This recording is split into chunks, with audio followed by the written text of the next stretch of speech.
We are playing a game. And the game runs like this. The only thing you really know is what you can put into words. Let's suppose I love some girl rapturously. And somebody says to me, well, do you really love her? Well, how am I going to prove this? Well, say, write poetry. Tell us all how much you love her. Then we'll believe you. So if I'm an artist and I can put this into words and convince everybody that I've written the most ecstatic love letters ever written, they say, all right, okay, we'll admit it. You really do love her. But supposing you're not very articulate, are we going to tell you you don't love her? Surely not. You don't have to be Heloise and Abelard to be in love. So the whole game that our culture is playing is that nothing really happens unless it's in the newspaper. So when we're at a party and there's a great party, somebody said, it's too bad there wasn't a tape recorder. And so our children begin to feel that they don't exist authentically unless they get their names in the papers. And the fastest way of getting your name in the papers is to commit a crime. And then you'll be photographed, then you'll appear in court, then everybody will notice you.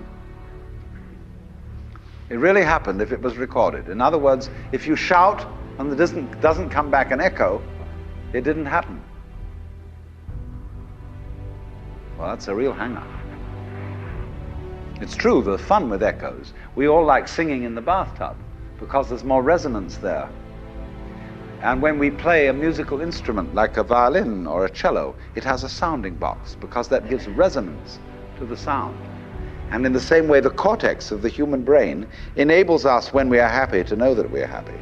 And that gives a certain resonance to it. If you're happy and you don't know you're happy, there's nobody home. But this is the whole problem for us. Several thousand years ago, human beings evolved the system of self-consciousness. And they knew. There was a young man who said, though, it seems that I know that I know. What I would like to see is the I that knows me when I know that I know that I know. See? And this is the human problem. We know that we know. And so there came a point in our evolution when we didn't guide life by just trusting our instincts and had to think about it and had to purposely arrange and discipline and push our lives around in accordance with foresight and words and systems of symbols, accountancy, calculation, and so on. And then we worry. Once you start thinking about things, you worry as to whether you've thought enough. Did you really take all the details into consideration? Was every fact properly reviewed? And by Jove, the more you think about it, the more you realize that you really couldn't take everything into consideration because all the variables in any human decision are incalculable. So you get anxiety. And this, though, also, this is the price you pay for knowing that you know, for being able to think about thinking, to feel about feeling. And so you're in this funny position. Now then, do you see that this is simultaneously an advantage and a terrible disadvantage? What has happened here is that by having a certain kind of consciousness, a certain kind of reflexive consciousness, being aware of being aware, being able to represent what goes on fundamentally in terms of a system of symbols, such as words, such as numbers. You put, as it were, two lives together at once, one representing the other. The symbols representing the reality, the money representing the wealth. And if you don't realize that the symbol is really secondary. It doesn't have the same value. You know, people go to the supermarket and they get a whole cartload of goodies and they drive it through, and then the clerk fixes up the counter and this long tape comes out. And you say, $30, please. And everybody feels depressed. Because they give away $30 worth of paper, but they've got a cartload of goodies. And they don't think about that. They think they just lost $30. But you've got the real wealth in the cart. All you parted with was the paper. Because the paper in our system becomes more valuable than the wealth. It represents power, potentiality, whereas the wealth, you think, oh, well, that's just necessary. You've got to eat. I mean, that's to be really mixed up. So then, if you awaken from this illusion, and you understand that black implies white, self implies other, life implies death, or shall I say, death implies life,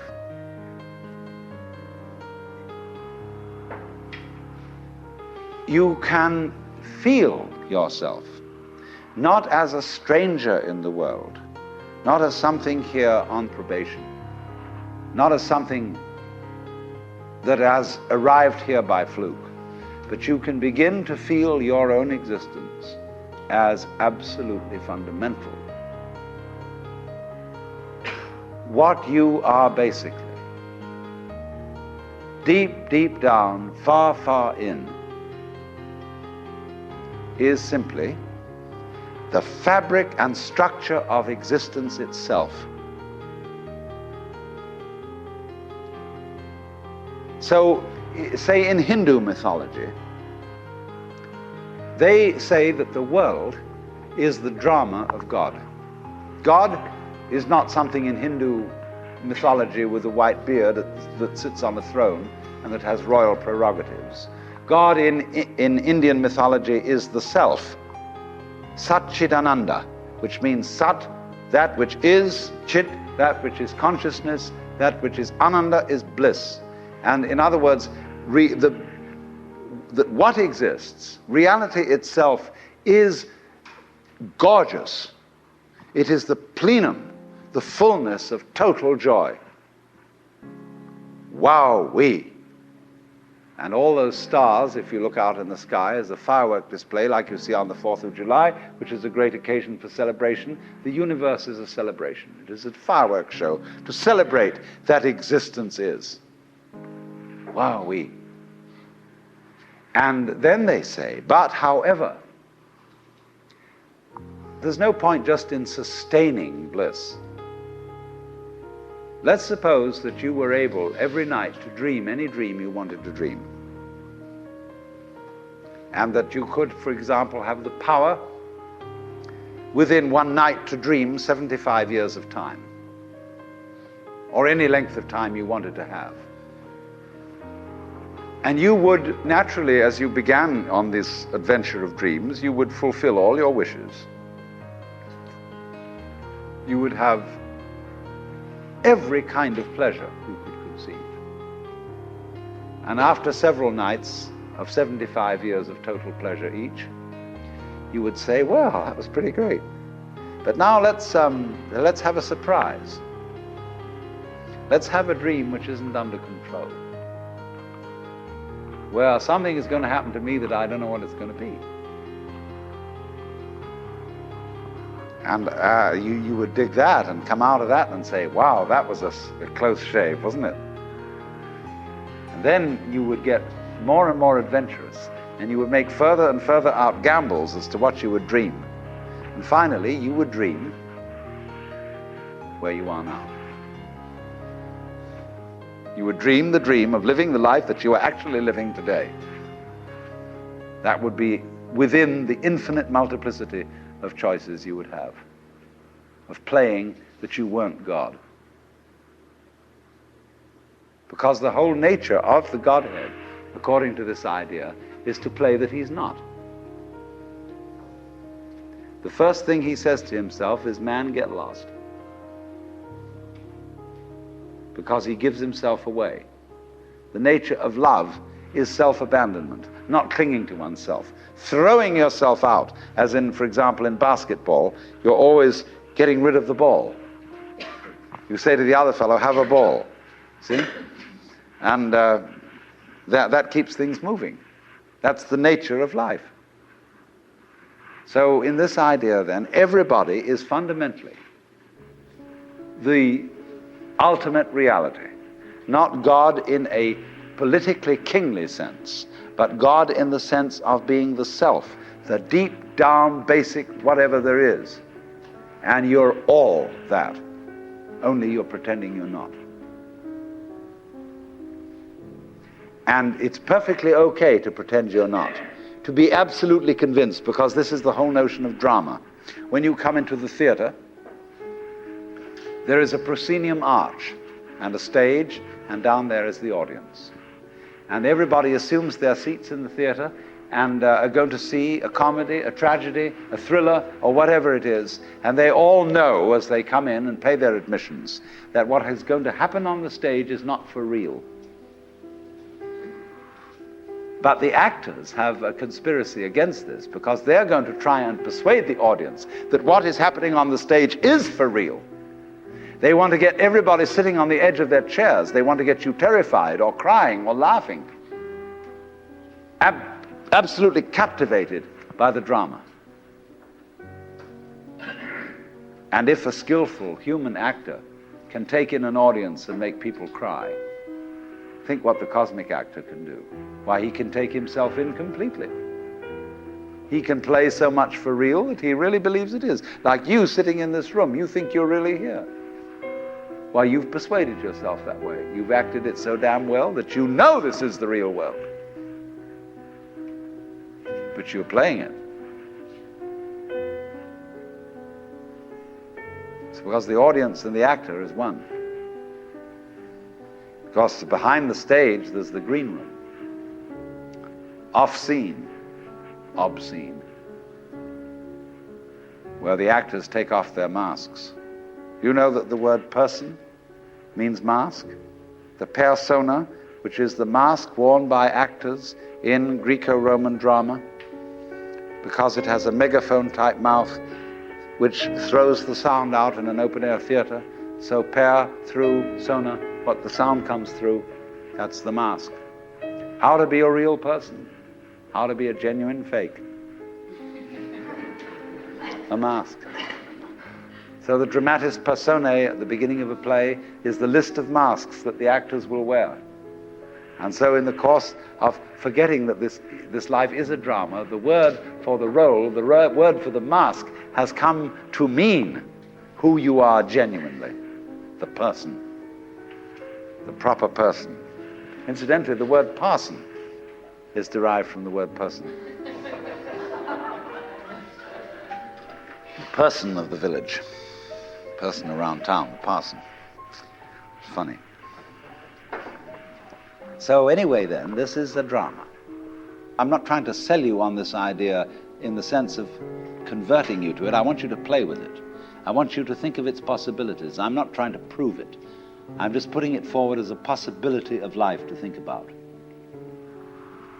So then, this means that you're not victims of a scheme of things, of a mechanical world, or of an autocratic God. The life you're living is what you have put yourself into. Only you don't admit it, because you want to play the game that it's happened to you. In other words, I got mixed up in this world. My parents, I had a father who got hot pants over a girl, and she was my mother. And because he was just a horny old man. And as a result of that, I got born. And I blame him for it and say, well, that's your fault. You've got to look after me. And he says, I don't see why I should look after you. You're just a result. And But let's suppose we admit that I really wanted to get born, and that I was the ugly gleam in my father's eye when he approached my mother. That was me. I was desire. And I deliberately got involved in this thing.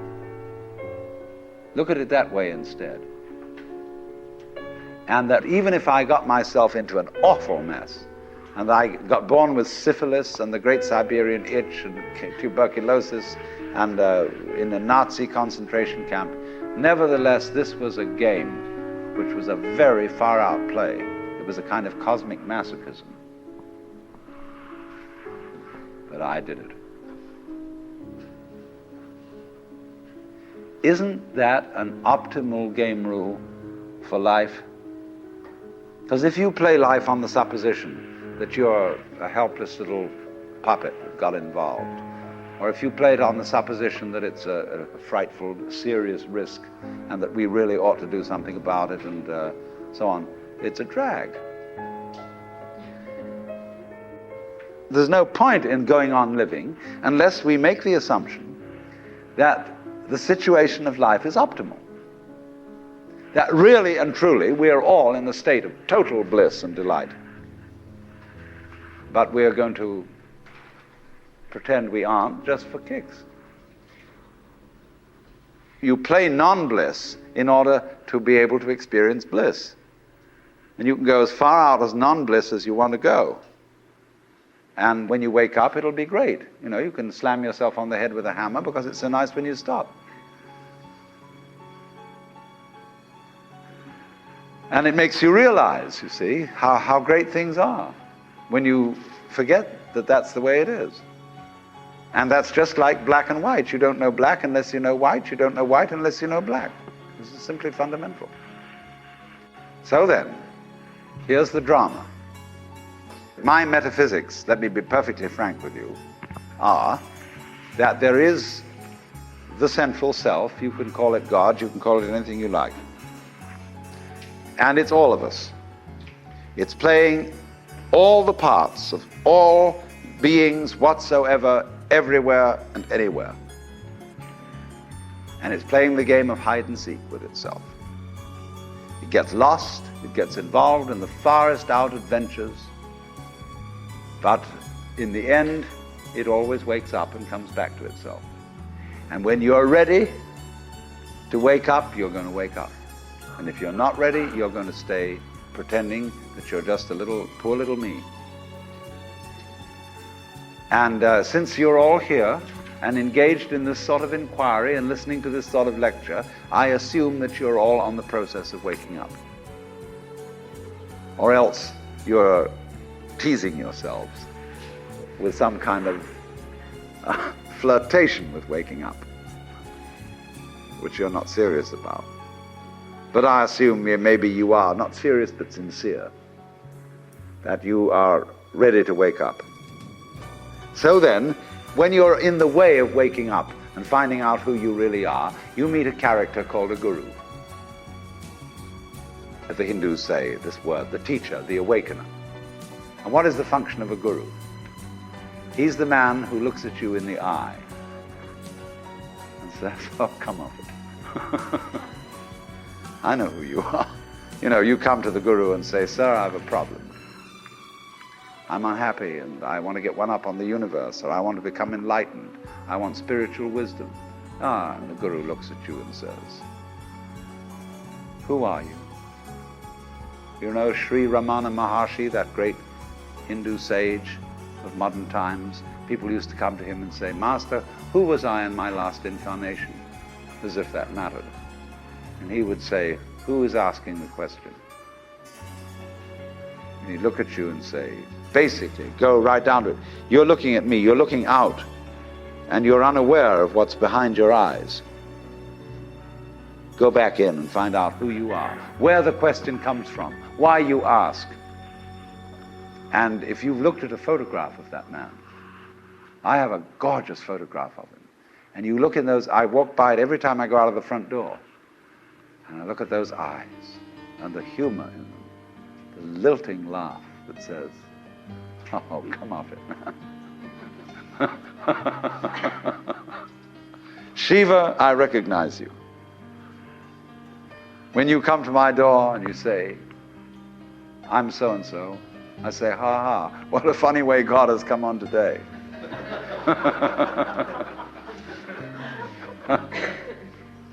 There are all sorts of tricks, of course, that gurus play. They say, well, we're going to put you through the mill.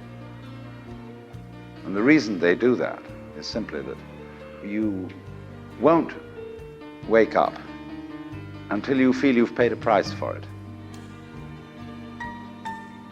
In other words, the sense of guilt that one has, or the sense of anxiety, is simply the way one experiences keeping the game of disguise going on. Do you see that? Supposing you say, I feel guilty. Christianity makes you feel guilty for existing. That somehow the very fact that you exist is an affront. You are a fallen human being. I remember as a child when we went to the services of the church on Good Friday, they gave us each a colored postcard with Jesus crucified on it. And it said underneath, this have I done for thee, what doest thou for me? You know, you felt awful. You have nailed that man to the cross. Because you eat steak, you have crucified Christ. Because you killed the bull. After all, you depend on it. Mithra, it's the same mystery. And what are you going to do about that? This have I done for thee, what doest thou for me? You feel awful that you just exist at all. But that sense of guilt is the veil across the sanctuary. Don't you dare come in. In order to, in all mysteries, when you're going to be initiated, there's somebody saying, don't you come in. You've got to fulfill this requirement, this requirement, this requirement, this requirement, then we'll let you in. And so you go through the mill. Why? Because this is, you're saying to yourself, I won't wake up until I feel I deserve it. I won't wake up until I've made it difficult for me to wake up. So I invent for myself an elaborate system of delaying my waking up. I put myself through this test and that test, and when I feel it's been sufficiently arduous, then I may at last admit to myself who I really am and draw aside the veil and realize that after all, when all is said and done, I am that I am, which is the name of God.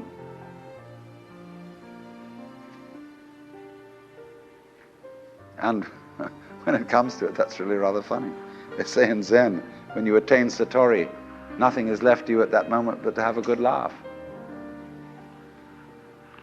But naturally, all masters, Zen masters, yoga masters, every kind of master, puts up a barrier and says to you,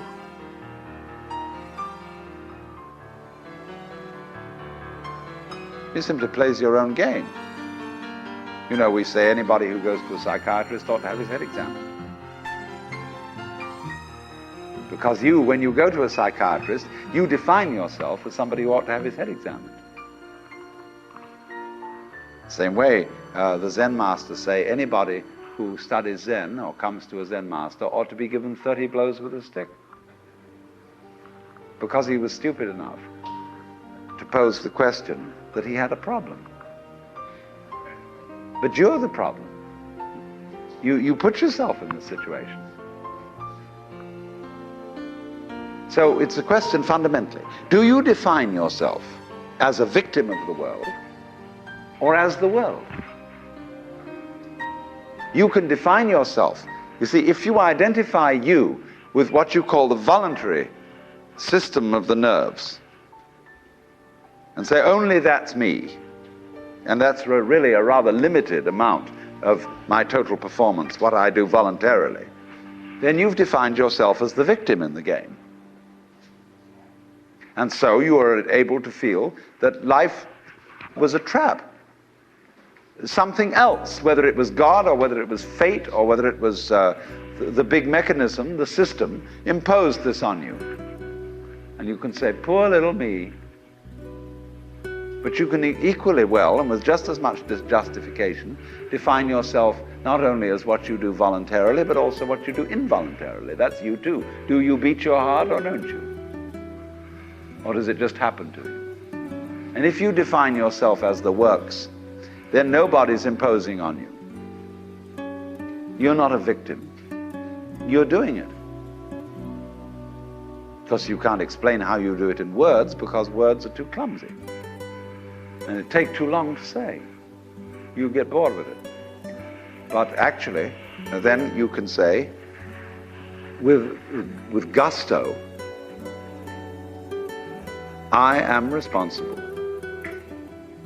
for this life. Whether comedy or tragedy, I did it. And it seems to me that that is a basis for behavior and going on, which is more fundamentally joyous and profitable and great than defining ourselves as miserable victims or sinners or what have you.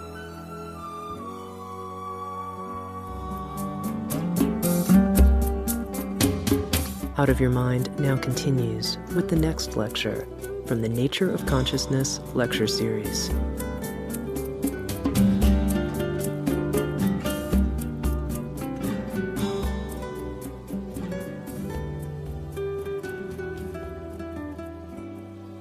I was discussing an alternative myth to the ceramic and fully automatic models of the universe.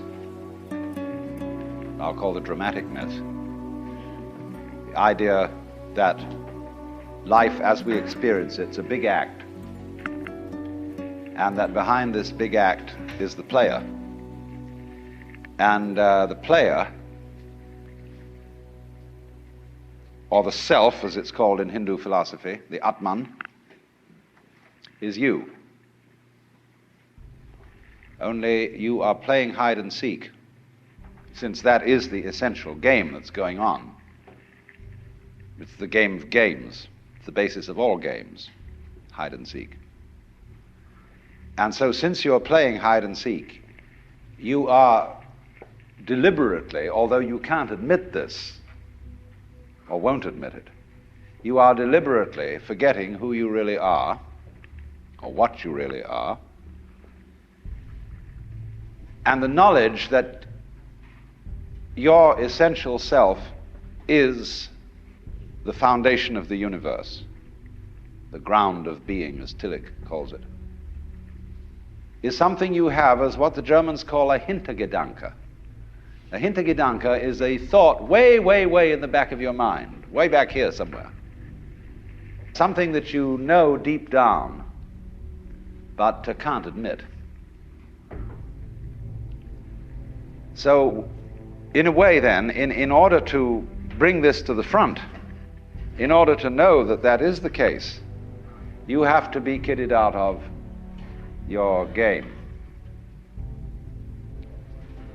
You see, the problem is this. We identify in our experience a differentiation between what we do and what happens to us. We have a certain number of actions that we define as voluntary, and we feel in control of those. And then over against that, there is all those things that are involuntary. But the dividing line between these two is very arbitrary. Because, for example, when you move your hand, you feel that you decide whether to open it or to close it. But then ask yourself, how do you decide? When you decide to open your hand, do you first decide to decide? You don't, do you? You just decide, and how do you do that? And if you don't know how you do it, is it voluntary or involuntary? Let's consider breathing.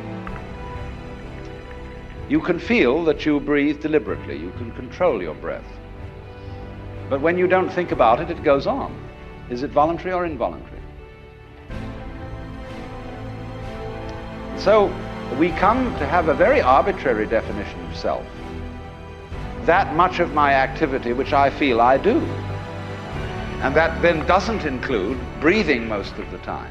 It doesn't include the heartbeats. It doesn't include the activity of the glands. It doesn't include digestion. It doesn't include how you shape your bones, circulate your blood. Do you or do not do these things? Now, if you get with yourself and you find out that you are all of yourself, a very strange thing happens. You find that your body knows that you are one with the universe. In other words, that the so-called involuntary circulation of your blood is one continuous process with the stars shining. If you find out that it's you who circulates your blood, you will at the same moment find out that you are shining the sun. Because your physical organism is one continuous process with everything else that's going on. Just as the waves are continuous with the ocean, your body is continuous with the total energy system of the cosmos. And it's all you. Only you're playing the game that you're only this bit of it. But as I tried to explain, there are in physical reality no such things as separate events. So then, remember also when I tried to work towards a definition of omnipotence. Omnipotence is not knowing how everything is done, it's just doing it. You don't have to translate it into language. Look, supposing when you got up in the morning, you had to switch your brain on. And you had to think and do as a deliberate process, waking up all the circuits that you need for active life during the day. Why, you'd never get done. Because you have to do all those things at once. How can a centipede control 100 legs at once? Because it doesn't think about it. And so in the same way, you are unconsciously performing all the various activities of your organism. Only unconsciously isn't a good word, because it sounds sort of dead. Superconsciously would be better. Give it a plus rather than a minus. Because what consciousness is simply a sort of specialized form of awareness. When you look around the room, you are conscious of as much as you can notice. And you see an enormous number of things which you don't notice. If, for example, I look at a girl here and somebody asks me later, what was she wearing? I may not know, although I've seen, because I didn't attend. But I was aware, you see. And perhaps if I could, under hypnosis, be asked this question, where I would get my conscious attention out of the way through being in the hypnotic state, I could recall what dress she was wearing. So then, just in the same way as you don't focus your attention on how you make your thyroid gland function, so in the same way you don't have any attention focused on how you shine the sun. So then, let me connect this with the problem of birth and death, which puzzles people enormously, of course. Because in order to understand what the self is, you have to remember that it doesn't need to remember anything. Just like you don't need to know how you work your thyroid gland. So then, when you die, you're not going to have to put up with everlasting non-existence, because that's not an experience. A lot of people are afraid that when they die, they're going to be locked up in a dark room forever. And sort of undergo that. But one of the most interesting things in the world, this is a yoga, this is a way of realization. Try and imagine what it will be like to go to sleep and never wake up.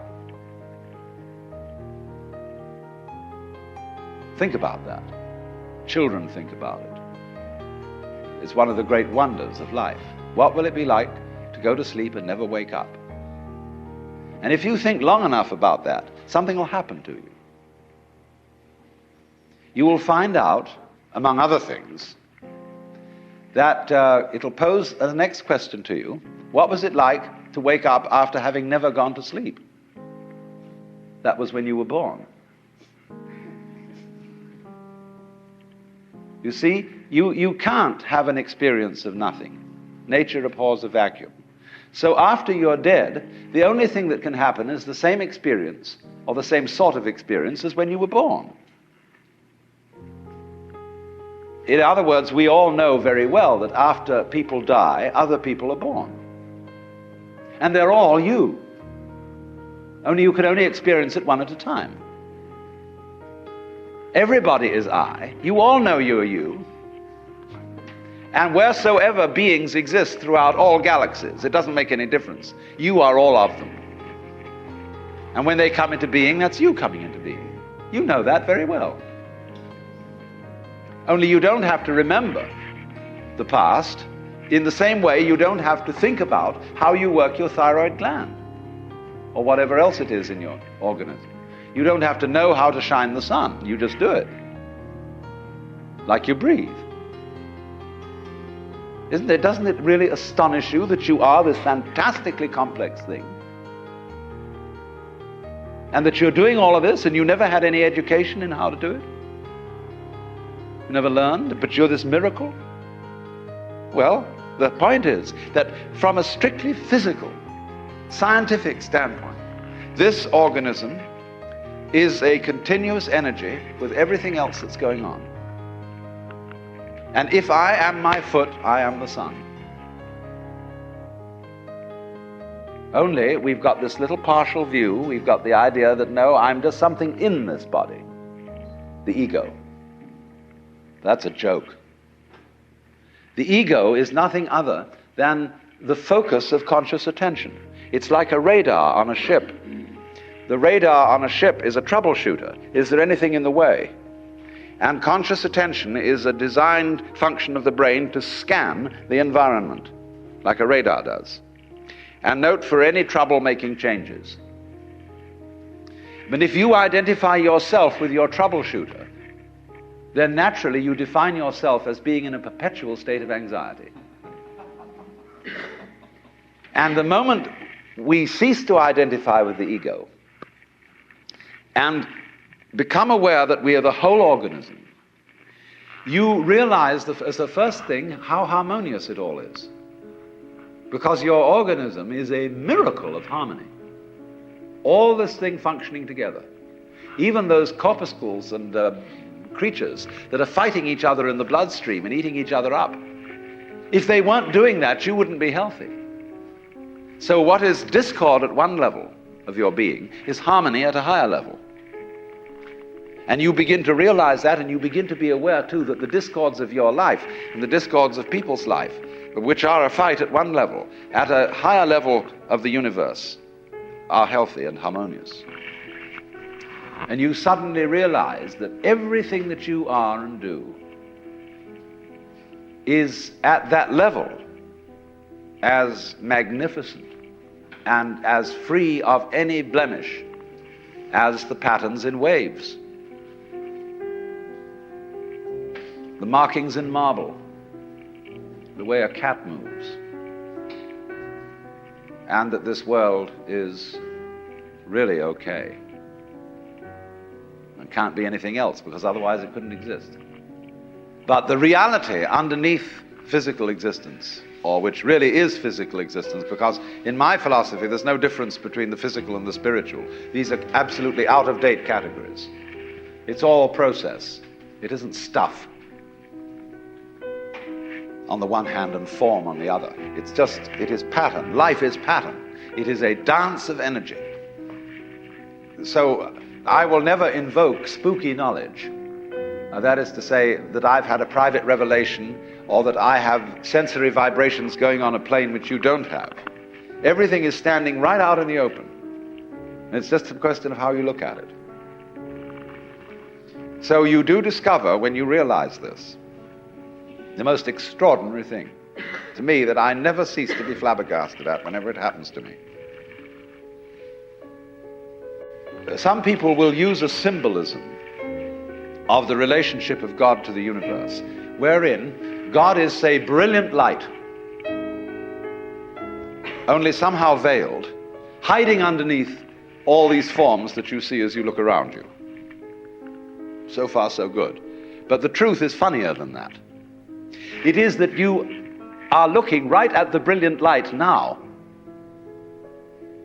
that the experience you are having, which you call ordinary everyday consciousness, pretending you're not it, that experience is exactly the same thing as it. There's no difference at all. And when you find that out, you laugh yourself silly. That's the great discovery. In other words, when you really start to see things, and you look at an old paper cup,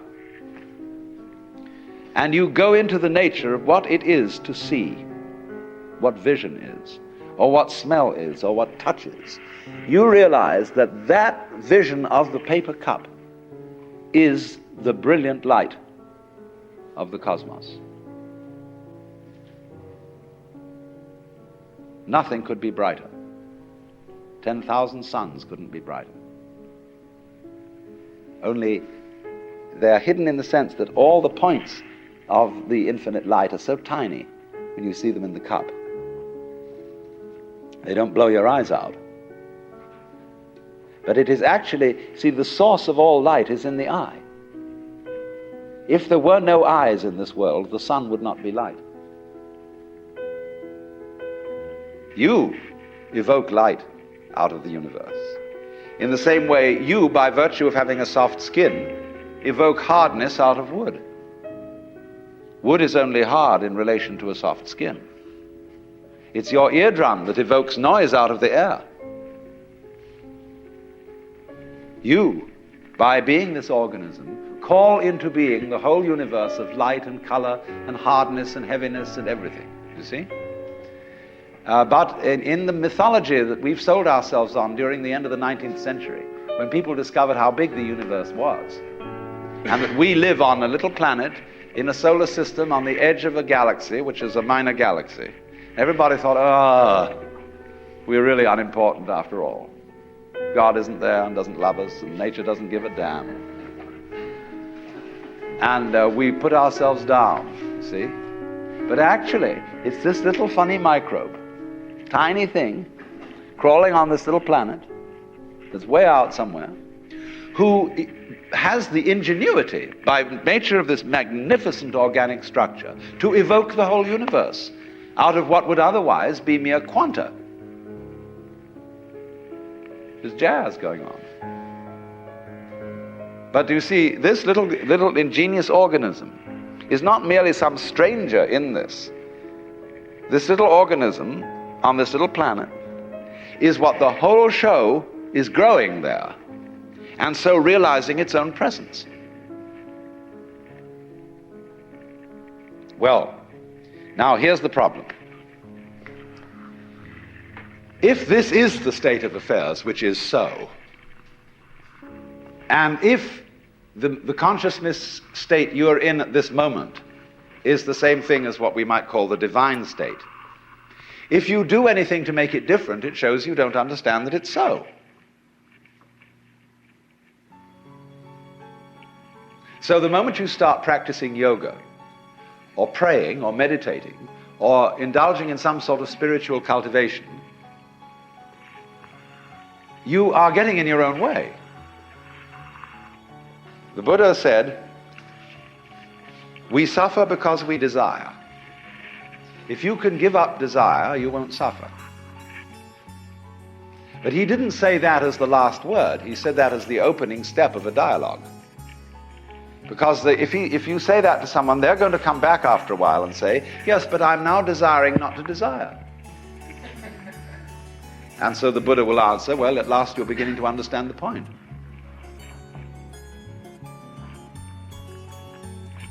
Because you can't give up desire. Why would you try to do that? It's already desire. So in the same way, you say, you ought to be unselfish, or to give up your ego. Let go, relax. Why do you want to do that? Just because it's another way of beating the game, isn't it? The moment you see you hypothesize that you are different from the universe, you want to get one up on it. But if you try to get one up on the universe, and you're in competition with it, it means you don't understand you are it. You think there's a real difference between self and other. But self, what you call yourself and what you call other, are mutually necessary to each other, like back and front. They're really one. But just as a magnet polarizes itself in north and south, but it's all one magnet, so experience polarizes itself as self and other, but it's all one. So if you try to make the North Pole get the mastery of it, or the South Pole get the mastery of the North Pole, you show you don't know what's going on. A guru or teacher who wants to get this across to somebody because he knows it himself, and when you know it, you know, you like others to see it too. So what he does is he gets you into being ridiculous harder and more assiduously than usual. In other words, if you are in a contest with the universe, he's going to stir up that contest until it becomes ridiculous. And so he sets you such tasks as saying, now of course, in order to be a true person, you must give up yourself. Be unselfish. So the Lord steps down out of heaven and says, the first and great commandment is, thou shalt love the Lord thy God. You must love me. Well, that's a double bind. You can't love on purpose. You can't be sincere purposely. It's like trying not to think of a green elephant while taking medicine.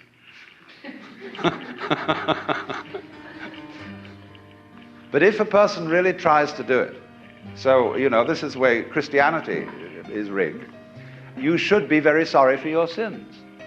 And though everybody knows they're not, but they think they ought to be, and so they go around trying to be penitent or trying to be humble. And they know the more assiduously they practice it, the phonier and phonier the whole thing gets. And so in this way, it's what it's called the technique of reductio ad absurdum. If you think you have a problem, you see, and that you're an ego and that you're in difficulty, the answer that the Zen master makes to you is, show me your ego. I want to see this thing that has a problem. When Bodhidharma, the legendary founder of Zen, came to China, a disciple came to him and said, I have no peace of mind. Please pacify my mind. And Bodhidharma said, bring out your mind here before me and I'll pacify it. Well, he said, when I look for it, I can't find it. So Bodhidharma said, there, it's pacified. See, because when you look for your own mind, that is to say your own particularized center of being, which is separate from everything else, you won't be able to find it. But the only way you'll know it isn't there is if you look for it hard enough to find out that it isn't there. And so everybody says, all right, know yourself, look within, find out who you are. Because the harder you look, you won't be able to find it. And then you'll realize that it isn't there at all. There isn't a separate you. Your mind is what there is. Everything. But the only way to find that out is to persist in the state of delusion as hard as possible. That's one way. I don't say the only way, but it is one way. And so almost all spiritual disciplines, meditations, prayers, etc., etc., are ways of persisting in folly.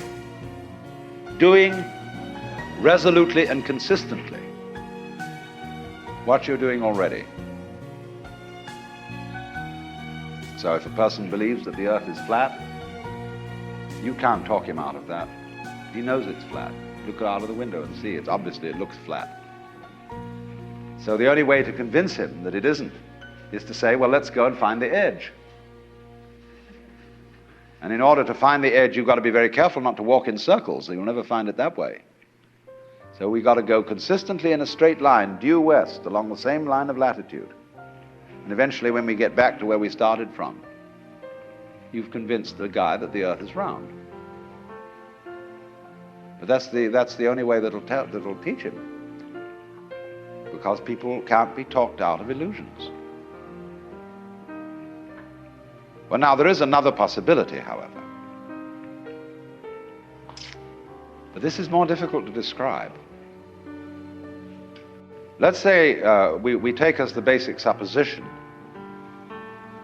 which is the thing that one sees in the experience of Satori or awakening or whatever you want to call it, that this now moment in which I'm talking and you're listening is eternity. That although we have somehow conned ourselves into the notion that this moment is rather ordinary and that we may not feel very well and that we're sort of vaguely frustrated and worried and so on, and that it ought to be changed. This is it. So you don't need to do anything at all. But the difficulty about explaining that is that you mustn't try not to do anything, because that's doing something. And how to explain that? Because there's nothing to explain. It is the way it is now, you see? And if you understand that, it will automatically wake you up. That's why Zen teachers use shock treatment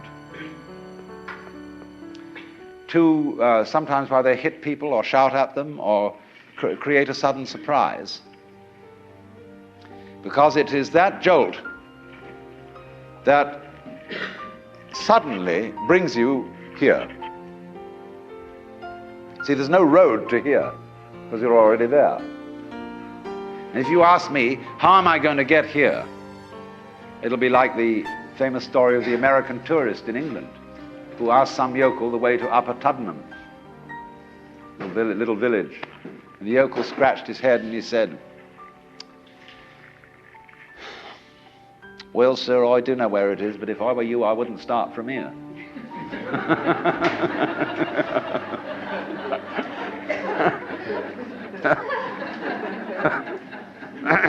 So you see, when you ask, how do I attain the knowledge of God? How do I attain nirvana, liberation? All I can say is it's the wrong question. Why do you want to attain it? Because the very fact that you're wanting to attain it is the only thing that prevents you from getting there. You already have it. But of course, it's up to you. It's your privilege to pretend that you don't. That's your game. That's your life game. That's what makes you think you're an ego. And when you want to wake up, you will. Just like that. If you're not awake, it shows you don't want to. You're still playing the hide part of the game. You're still, as it were, the self, pretending it's not the self. And that's what you want to do. So you see, in that way too, you're already there. When you understand this, a funny thing happens. And some people misinterpret it. You will discover as this happens that the distinction between voluntary and involuntary behavior disappears. You will realize that what you describe as things under your own will feel exactly the same as things going on outside you. You watch other people moving and you know you're doing that. Just like you're breathing or circulating your blood. If you don't understand what's going on, you're liable to get crazy at this point and to feel that you are God in the Jehovah sense. To say that you actually have power over other people so that you could alter what they're doing. and that you are omnipotent in a very crude, literal kind of Bible sense, you see? And a lot of people feel that and they go crazy. They have to put them away. They think they're Jesus Christ and that everybody ought to fall down and worship. That's only they got their wires crossed. They haven't been able to, this experience happened to them, but they don't know how to interpret it. So be careful of that. Jung calls it inflation. People who get the holy man syndrome, that I've suddenly discovered that I'm the Lord and that I'm above good and evil and so on, and that therefore I start giving myself airs and graces. But the point is everybody else is too. If you discover that you're that, then you ought to know that everybody else is. Well, for example, let's see how in other ways you might realize this. Most people think when they open their eyes and look around that what they are seeing is outside. It seems, doesn't it, that you are behind your eyes. And that behind the eyes there is a blank. You can't see at all. Turn around and you see something else in front of you. But behind the eyes there seems to be something that has no color. It isn't dark, it isn't light, it's just, it's there from a tactile standpoint. You can feel it with your fingers, although you don't get inside it. But what is that behind your eyes, you see? Well, actually, when you look out there and see all these people and things sitting around, that's how it feels inside your head. The color of this room is back here in the nervous system, where the optical nerves are at the back of the head. It's in there. It's what you're experiencing. What you see out here is a neurological experience. Now, if that hits you, and you feel sensuously that that's so, you may think that then therefore the external world is all inside my skull. But you've got to correct that with the thought that your skull is also in the external world. So you suddenly begin to feel, well, wow, what a kind of a situation is this? It's inside me, and I'm inside it, and it's inside me, and I'm inside it. But that's the way it is. This is what you could call transaction, rather than interaction, between the individual and the world. Just like, for example, in buying and selling, there cannot be an act of buying unless there's simultaneously an act of selling, and vice versa. So the relationship between the organism and the environment is transactional.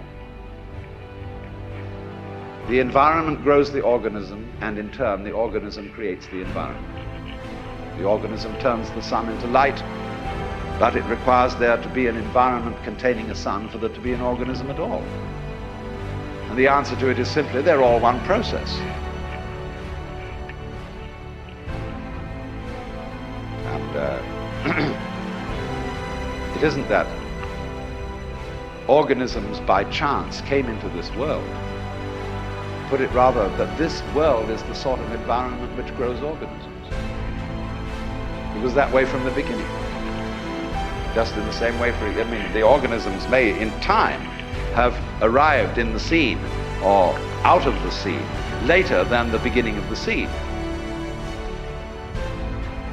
But from the moment it went bang in the beginning, that's the way it started. Organisms like us sitting here, were involved with it. You see, look here, let's take the propagation of an electric current. I can have an electric current running through a wire that goes all the way around the Earth. And here we have our power source, and here we have a switch. All right. Here's the positive pole. Here's the negative pole. Now, before that switch closes, the current doesn't exactly behave like water in a pipe. There isn't current here waiting to jump the gap as soon as the switch is closed. The current doesn't even start until the switch is closed from the positive pole. It never starts unless the point of arrival is there.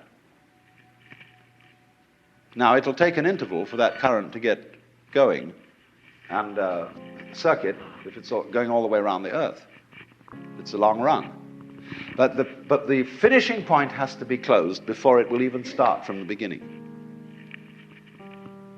In a similar way, although in the development of any physical system, there may be billions of years between the creation of the most primitive form of energy and then the arrival of intelligent life. That billions of years is just the same thing as the trip of the current around the wire. It takes a little time. But it's already implied. It takes time for an acorn to turn into an oak. But the oak is already implied in the acorn. And so in any lump of rock floating about in space, there is implicit human intelligence. Sometime, somehow, somewhere. They all go together. So don't differentiate yourself and stand off against this and say, I am a living organism in a world made of a lot of dead junk, rocks and stuff. It all goes together. Those rocks are just as much you as your fingernails. You need rocks. What are you going to stand on? What I think, awakening really involves is a re-examination of our common sense. We've got all sorts of ideas built into us which seem unquestioned, obvious. And our speech reflects them. The commonest phrases. Face the facts, as if they were outside you. As if life was something you simply encountered as a foreigner. Face the facts.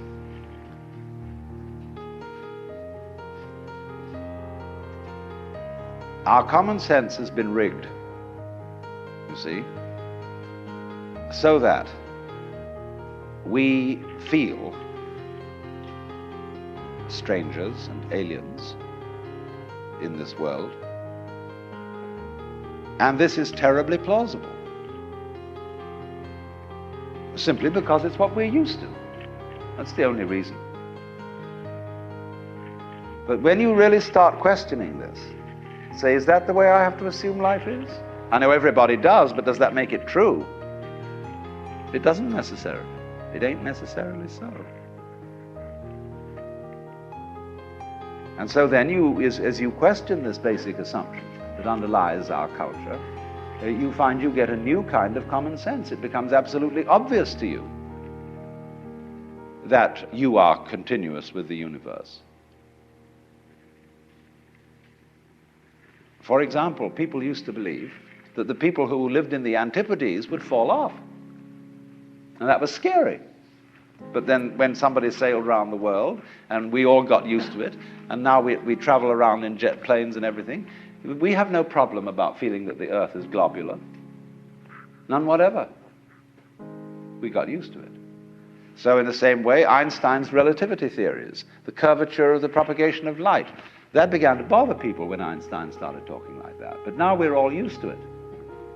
Well, in a few years, it will be a matter of common sense to very many people that they're one with the universe. It'll be so simple. And then maybe, if that happens, we shall be in a position to handle our technology with more sense.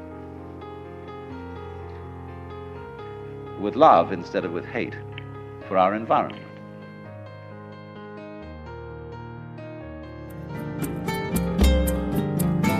This concludes Session 2 of Out of Your Mind, Essential Listening from the Alan Watts Audio Archives.